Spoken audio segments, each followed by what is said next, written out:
તમારે બાબાનો જન્મ થયો છે, આજે અમારે ત્રીજા દિવસે આંગણવાડી વર્કરની મુલાકાત કરી છે. ત્રીજા દિવસે કાલે અમારી મીટિંગ હતી, તો હું આજે તમારી વિઝિટ લેવા માટે આવી છું.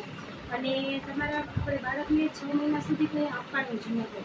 તમે જન્મ સમયે તાત્કાલિક તમને ડૉક્ટરે કીધું હશે ડિલિવરી થાય તરત જ તમારે માતાનું ધાવણ આપવાનું અને દૂધ કે કશું આપવાનું નહીં. તો તમે કંઈ આપ્યું છે? એટલું નથી ને? હવે બાળકને સાચી રીત વરદાડવાની એ છે. આ આપણી ખોટી રીત છે. પછી આ આપણી ખોટી રીત છે. જો બાળકનું આ મોઢું છે ને, કાળો ભાગ છે એ થોડોક જ જાય છે. આ છે એનું મોઢું આખું ખુલેલું છે અને આખો ભાગ છે એટલે બાળક છે ને સહેલાઈથી સ્તનપાન કરી શકે. આ સાચી પદ્ધતિ, આ ખોટી પદ્ધતિ. અને બાળકને વધારેમાં વધારે કાળો ભાગ બાળકના મોઢા ઉપર અંદર ગયેલો હોવો જોઈએ. અને બાળકની મોપાટ અને ખૂબ જ પહોળી હોવી જોઈએ.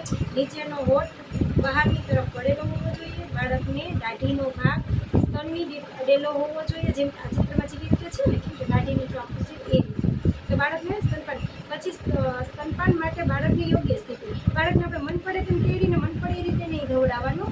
એને બાળક અને માતા આપણે પાછળ જેમ તમે બેસી પાછળ ટેકો લઈ પછી ઘોડામાં ઓછી રાખી અને એ એને